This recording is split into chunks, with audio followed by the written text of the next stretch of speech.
Welcome to our channel. Today we how to install Flexbox and master responsive alignment, beginner guide step by step clearly. Start by ensuring you have a code editor installed on your computer.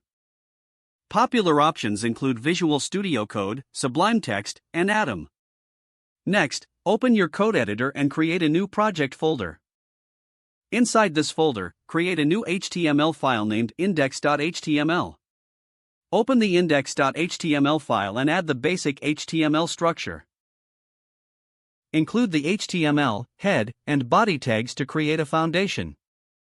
In the head section, add a title tag with your project name.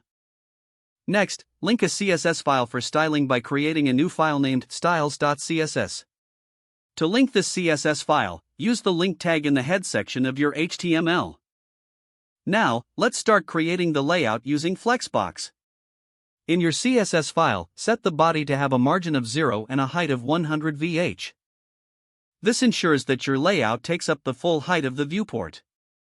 Next, select the body in CSS and apply display to Flex. This enables Flexbox on the body element, turning it into a Flex container.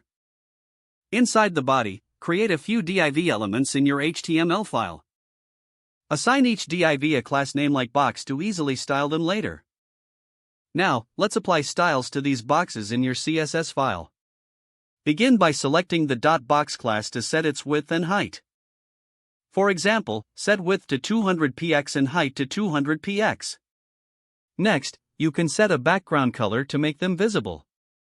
Use different background colors for each box for variety.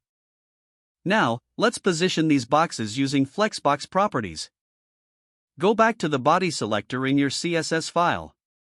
Set Justify Content, Center, to align items horizontally in the center.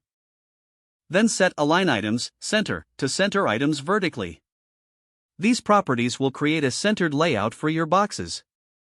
To make your design responsive, add a media query at the bottom of your CSS file. Start the media query with @media, max width, 600 px. Inside, change the flex direction to column for smaller screens. This adjustment stacks your boxes vertically when the screen width is less than 600 pixels. Don't forget to like this video and subscribe to our channel for more step-by-step tech guides.